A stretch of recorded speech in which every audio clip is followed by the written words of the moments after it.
Welcome back. I am unapologetically Eric. You can follow me on X at Eric Not Sorry or on Facebook at Unapologetically Eric. This is a follow-up episode to the Georgia school shooting episode that I recently did. Before I get started, I want to thank all of you for tuning in and listening to that episode. It is actually my most downloaded episode, and that is all thanks to you. So I greatly, greatly appreciate all of you for tuning in. I have a bunch of other episodes too. If you check them out, I'd be more appreciative. And if you like it, do the normal like, follow, share, tell your friends, relatives, all that good stuff. If you do, thank you. If you don't, thank you for listening anyways. So, as the title said, this is a follow-up to the Georgia school shooting. And as I stated in that episode, more details will be coming out. And lo and behold, they did. Before I get into some of those details and the questions that I have, we have the names of the 4 victims. And I'm going to say those names, and I am going to apologize ahead of time in case I butcher their names. I'm sorry. People have been mispronouncing my name my entire life. Not Eric. They just misspell that. But my last name, they butcher all the time. But I'm going to give the names of the people that were killed in that shooting, that tragic shooting. The 2 adults is Richard Aspinwall and Christina Irimie. Again, I'm sorry if I am mispronouncing the names. I'm sorry. And then there were 2 14-year-olds. 14, man, 14. There was Christian Angulo and Mason Schermerhorn. May you all rest in peace. And my heart goes out to everybody that was involved and affected by this, and especially the families of those 4 unfortunate souls that lost their lives yesterday. So, as per usual, more details come out after a tragedy such as this. And, of course, there's the typical stuff that I covered yesterday, the typical anti-gun rhetoric and the pro-gun rhetoric. Hey, I'm a pro-gunner. I do say the same things, too, because it's the same shit every time something like this happens. But the thing that really annoyed me, that I keep seeing anytime a tragedy happens, is everybody is going, well, were they white? Were they black? As if that fucking matters. Why? Why does that matter? It doesn't matter.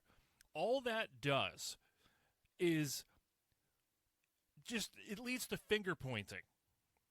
And it solves nothing. So whether somebody who commits a heinous act, whether they are a white person or a black person or Hispanic, it doesn't matter.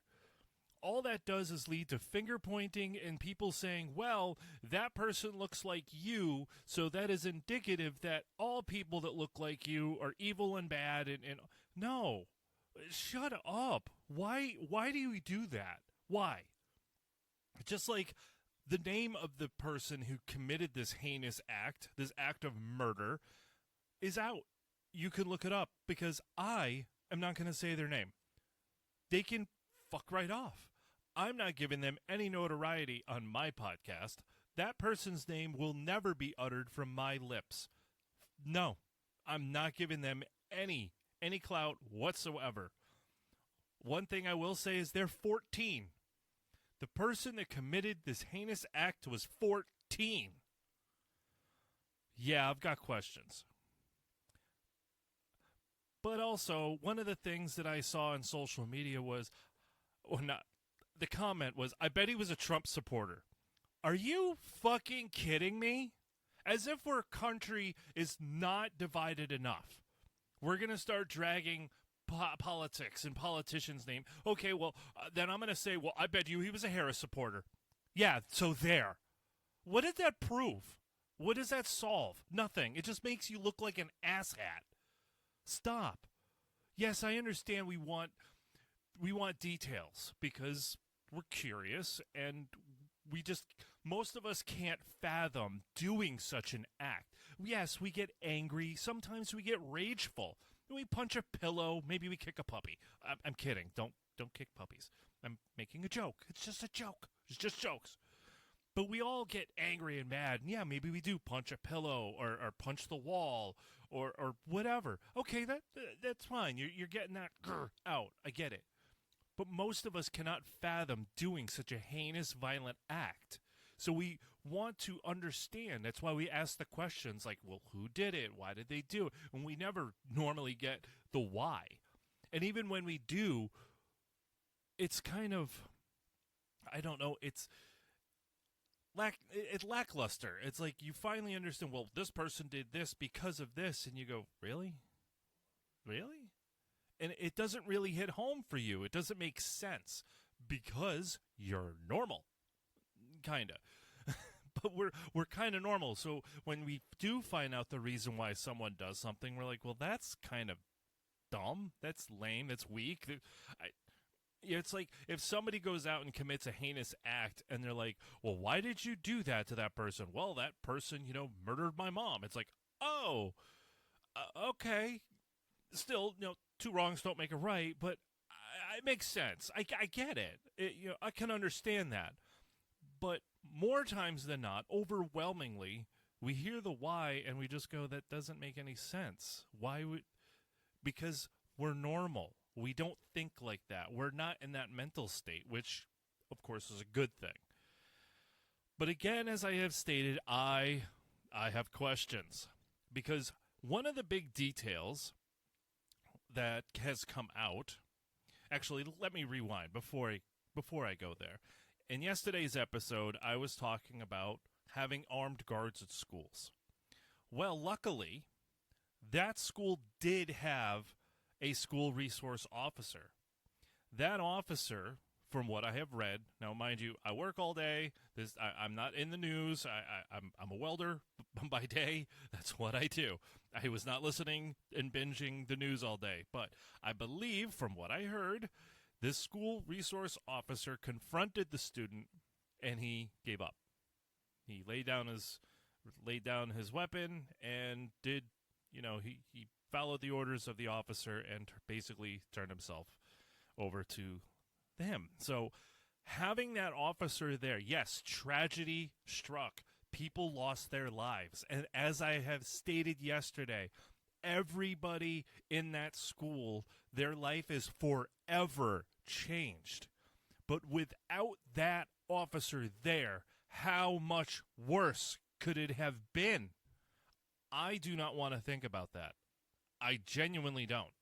Because we all know, we have seen it. We have seen when either someone was not there or law enforcement was there and failed to do their job. We have seen the tragedy that can unfold from that. Thankfully, this officer stood up and did his job. Thank you, school resource officer. You saved lives yesterday. You are a hero. Whether you want to believe it or not, you are. You saved people's lives. Sometimes you can't save everybody. Just talk to a doctor or an EMT. Sometimes you just can't. But you did. You saved lives yesterday. You are a true hero. So then people want to argue about having armed security or armed officers at schools. Well, there is your prime example of why many people say yes to that. Again, yes, people did die and people did get hurt. There are people that are in the hospital or at least now out of the hospital and home recovering. But without that person there, how much worse could it have been? I don't want to think about that because we've all seen it before. Hopefully, we won't see it again, but let's face it, it probably will, sadly. So back to where I was going, the questions. We have found out that this individual was known to law enforcement since last year. Wow. Once again, hey, play the tape, Bob. He was aware to us. He was on our radar. Say that loudly again for those in the back. He was on our radar. Again. Once again. Law enforcement, FBI, calling you bitches out. You dropped the ball again. At the age of 13, this piece of shit posted on social media threats about doing exactly what he did. A school shooting. The FBI got involved. I'm sure other law enforcement agencies as well. So he was on their radar. But apparently, again, from what I've read, I have not gone down the rabbit hole on this, but from what I read, they did do their investigation, and they did not have enough evidence or whatever to basically charge him with anything. He was threatening to shoot up a school. Is that not evidence enough? Did you keep watch on him? Again, these are questions. I honestly don't know if the answers are out there, and if they are, I am not aware of them. Perhaps if you are aware of them, please send me a message or email me. Give me the link. I'll look it up and I'll read it myself. But okay, they did an investigation because he posted threats on social media.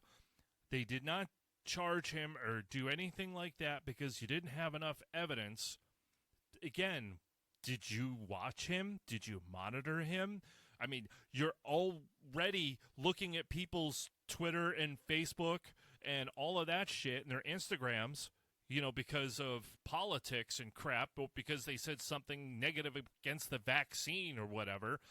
But were you monitoring this kid's page? Was he still using social media? Again, I don't know. That's why I'm asking the question.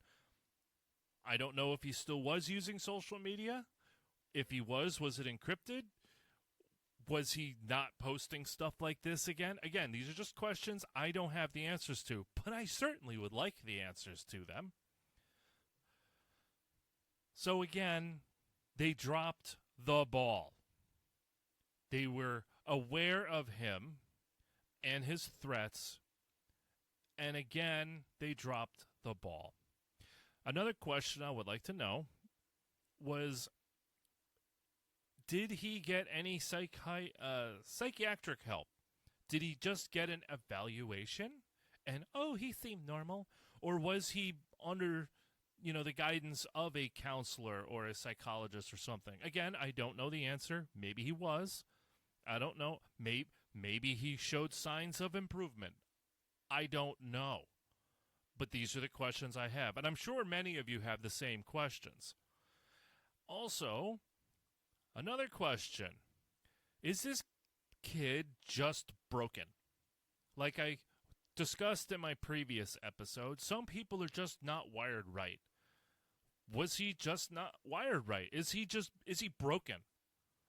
Okay, and if he is, okay, he is. Jeffrey Dahmer was also broken. There was no fixing him or anybody else like that. They're just broken people. They're not wired right. So is this kid just broken? Was he bullied? Did bullying lead him to do this? Again, I brought that up yesterday. Because, okay, maybe he made that threat last year in 2023 because he just was at his breaking point. He had had enough. Maybe he was bullied to the edge.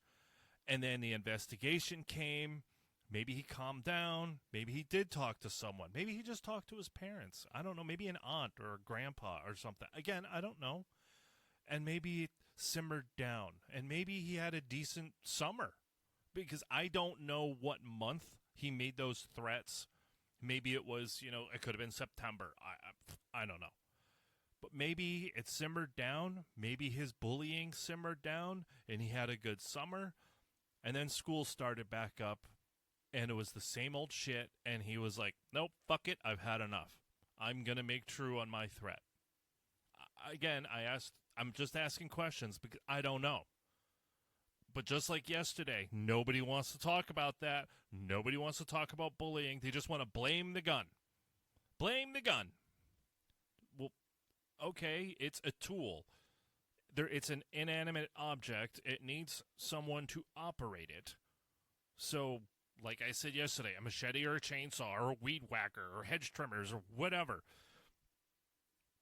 Was this kid bullied to the point where he would commit this heinous act? I don't have the answer. I don't know. I'm sure you all have a very similar question. You want to know what drove him to this. Was he bullied relentlessly and he just snapped? Now, my next question, I'm going to be going off on a tangent. Just take my hand and skip with me, shall you? How did he get a gun? Now, I'm a pro-gun guy. I am not in any means anti-gun. I think everybody does have a right to own a gun. The Second Amendment. You may not like them. You may not want one. Okay, that's fair. I'm not gonna go, well, that's so stupid. No. If you don't like them, cool, man. You do you, boo-boo. I, on the other hand, love guns. I also respect the shit out of them. I have many friends and people in my life that are also pro-gun. But if I was ever with them and they were not respecting and using safety while handling them, sorry, do not do that shit near me. Bye, peace out. Because I respect the shit out of guns because I know what they can do. Just like driving a car. I don't go down the highway doing 95 miles an hour, cutting it in and out of traffic. Sounds like fun, and it's great fun on Grand Theft Auto, but in real life it's dangerous as shit. That's why I don't do it, because I don't want to die. It's not even a speeding ticket and a reckless driving arrest I'm avoiding. It's I don't want to die, nor do I want to kill somebody. So I respect a car just as much as I respect a gun. But I do have that question. How did he get one? Now, I know immediately people are going to jump on the parents. I'm not going to do that. Not yet. I'm going to hold back. Because, again, I don't know if the details are out there. At the time of me recording this, I am unaware of those details. Because I have watched enough television, not TV shows, but I'm talking documentaries and real-life drama stuff and the news that there's 14-year-old gangbangers out there with guns. Well, how did they get a gun? Okay, come on now. I'm rolling my eyes here. You know how they got it. They were stolen. Okay? Did this kid steal a gun? I don't know. I'm just asking the question. I don't know. Now, I know some people are going to jump on the parents. Well, it's probably their parents' gun. Well, maybe it is. Maybe it is. To which I have questions for the parents. Now, every parent out there, you love your kids. You see them as little angels. You cannot fathom your child, your little baby, your little gem, your angel, the twinkle in your eye. You cannot envision, you cannot fathom the thought of your child doing such a heinous, despicable thing. And, of course, that's a normal way to look and think about your kid. But you also know sometimes your kids are a little off. You know. I've seen it on some of those true stories of, like, I survived hell or one of those shows. You know what I mean? The ID channel. I live for that shit. But people are like, there were signs. Well, of course there were signs. But to these parents, do they own a gun? Is this their gun? And if so, how did their kid get access to it? Well, maybe it wasn't locked up. Oh, maybe it was locked up. Maybe the kid knew where the keys were. Maybe the kid knew the code. Again, questions I have and I don't have answers for. I have been asked questions through the years regarding my opinion with kids and guns. And I will go over this briefly, but again, I do not have a problem with children using guns, of course, under the proper supervision and the proper training, but also with the proper mental state. Because we all know most kids, especially boys, are rambunctious and careless and not mentally mature. But there are some. There are few, but there are some that are. Especially, like, if you talk to a lot of country boys, they went hunting with grandpa when they were like 5 or 6. Now, to the city people or people from the suburbs, the thought of that is like, what? A 5-year-old or a 6-year-old going hunting? That is ludicrous. No, that's life. That's life for some people. Their dad did it. Their granddad did it. Their great-granddad. That's life. You take the 6-year-old or the 7-year-old out to go deer hunting or shooting quail or turkey. So those kids are familiar with guns. Some live on a farm, and they know you got to scare off or kill the coyotes. Otherwise, you're going to lose chickens and other livestock. It's a way of life. It's weird for some people. Again, city dwellers and the people in the suburbs. Many are like, that's weird. Well, that's because that's not your lifestyle. You don't live that way. You weren't raised that way. So yes, it is different and weird, and I get that. But for many people, that is normal. But it also comes down to the mental state of the child. There was somebody I was having a conversation with when it came to kids and guns. And they said that one of their relatives was in town. They were going to go to the range, and they were going to bring their nephews. One nephew said, I'm going to use it to shoot my brother. And immediately they went, okay, well, nobody's going to the range then because, nope, you're not mentally ready. You can't. Even if the kid was like, I was just joking. No, you don't fucking joke about that. Sorry. Nope, we're not going. And you can cry all you want, have your temper tantrum. Nope, you're not doing it. So again, I don't have a problem with children using guns, again, under the proper supervision and with proper training. I don't have a problem with that. Many kids out there drive farm tractors, and they're like 8. Well, I don't know how to drive a farm tractor, but an 8-year-old out there could do circles around me. It's weird because I don't do it, but that's their life. That's what they're used to. Perhaps this kid, for years, went to the range with his parents. I don't know. I don't know their background.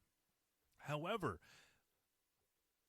if I had kids, which I do not, but if I did, I would also like to train them how to shoot and how to respect a firearm and how to treat it properly and safely. But I also would be aware of the mental state and maturity of my kid. If they're rambunctious and crazy and they're always smashing their toys, no, it's not going to happen. Even if I sat them down and went, okay, Billy, you're going to have to calm down because we're going to be talking about something. No, not going to happen. But I want to know from the parents, okay, if it was indeed their gun, where was it? Was it locked up? Did your kid know where it was? And did your kid know how to get access to it? The keys to the safe, the code to the safe, what have you. Because again, I don't have a problem with anybody and everybody owning a gun. Yes, there are some weirdos out there, but it happens. And sometimes someone could pass a background check and everything is cool and they're good. They got no record. They got no history of nothing. But then they come home from work and find their spouse in bed with their brother. And then they snap, and oh boy, look, a double homicide. Well, nobody thought coming. You're right. Nobody saw that coming for good reason. But then they snapped for good reason, but I don't, I don't respect their actions. I don't get their actions, but I understand why they snapped. Because sometimes shit happens. But again, how did the kid get the gun? Where did it come from? Again, I'm only assuming it was the gun at the parents' house. Maybe it was a grandfather's house. Maybe it was a neighbor. I don't know. But if this was my kid, if I had a child that was bullied like I was, and I found out they made comments on social media regarding shooting up the school, I would understand where they're coming from. I would, because I have been down that road. I've been bullied relentlessly, so I understand getting to that point of wanting to snap. But if I had the FBI come knocking at my door and sitting down with my kid and myself, probably separately and then together, and I found out my kid was posting shit like that, I would not get rid of my guns. I would keep them because they're mine. But my kid would definitely not have access. Well, Eric, of course they're going to find out where it is and how to... No, the fuck he wouldn't. Because I would buy a bigger safe and have my smaller safe put into the bigger safe, and then I would probably padlock it, bolt it. I would have like triplicate fucking locks. I would go above and beyond to make sure nobody without a fucking blowtorch was getting into that safe. I would see to it they would never have access to it.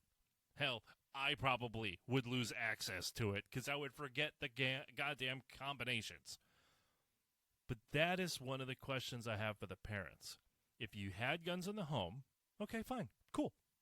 You do you, boo-boo. That's cool. I'm down with that. But after the investigation of these threats made by their kid, what did you do? Did you get a safe? Did you get a different safe? Did you get locks or what have you? What precautions did you do? What safety measures did you do to hopefully prevent your kid from doing this? Perhaps something as simple as they took precautions and then the kid was doing better through therapy, maybe medications, and they were upbeat and cheery, and maybe the kid was just playing. He was just acting, biding his time. And maybe the parents then just got lax and either didn't put a gun away, or they told the kid the code, or showed them where the keys, or the kid saw where the keys were. You know, your parents try to hide your Christmas gifts. Did you go snooping as a kid? Did you? Don't fucking lie to me. You did. I know you did, because I fucking did. And did you find those presents?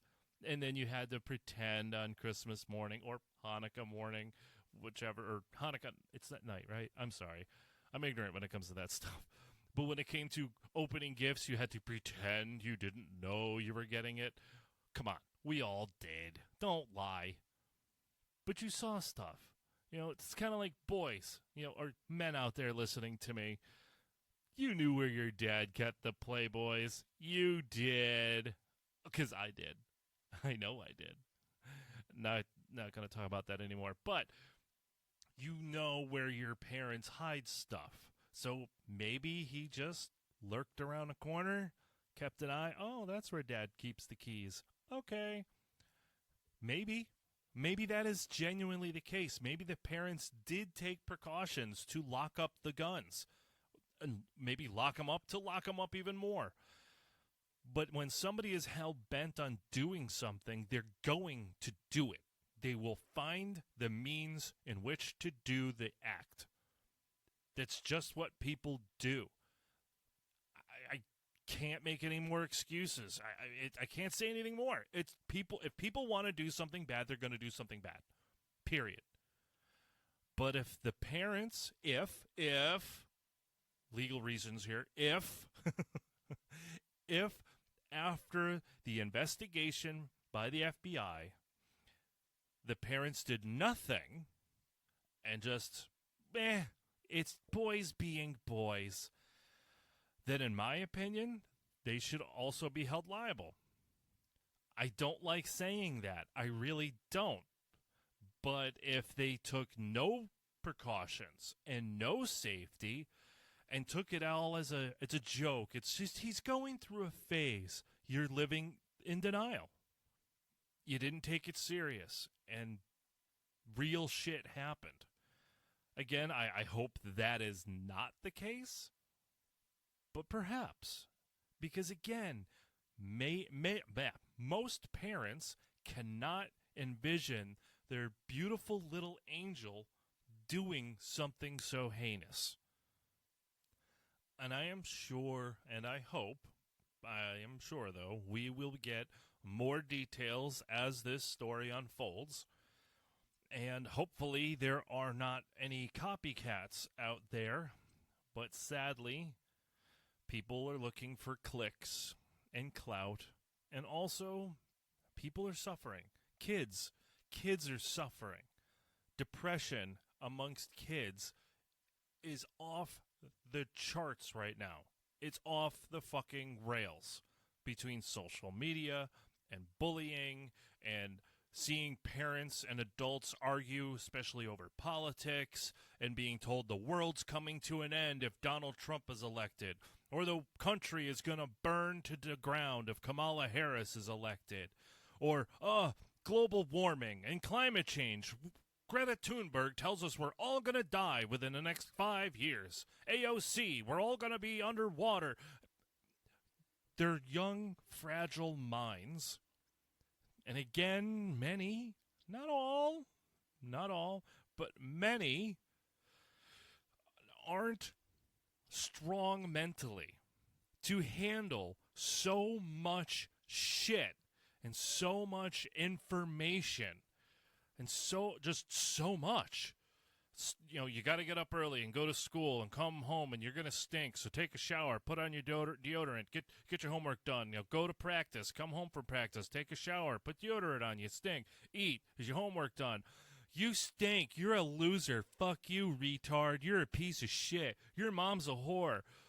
Did you get good grades on your test? Oh my God, the country's coming to an end. War. And isn't it kind of overwhelming as an adult? Now imagine that as a kid and get your, bullied every day and seeing stuff on social media all the time. Again, I'm not trying to make excuses for this kid. I am not. No fucking way am I making excuses. But there's a lot of crap that young people have to deal with. And then we adults pile more shit onto them. And then you add bullying and everything I've already gone over. Sometimes they snap. They just freaking snap. I'm not making excuses for what this fucking little shit did. He's being charged as an adult. Good.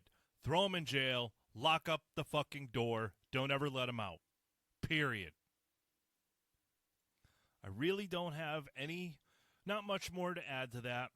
I probably could ramble on more, but it's already been 33 and a half minutes. I think I will end this now. Again, as I stated, I say again a lot. I apologize. It's just something I do, I guess. But again, thank you for listening. Thank you for tuning in. If you like this episode, check out my others. You may like them, you may not. But if you do, like, follow, share, you know the freaking routine. Tell your friends. Take the link, share it on your social media. The more the merrier. I don't make money off of this. Maybe one day. Who knows? But even if I don't, I do it for fun. It's therapy. I like it. Thank you for listening. Tune in for my next episode, which will be coming very soon. And until then, keep being you.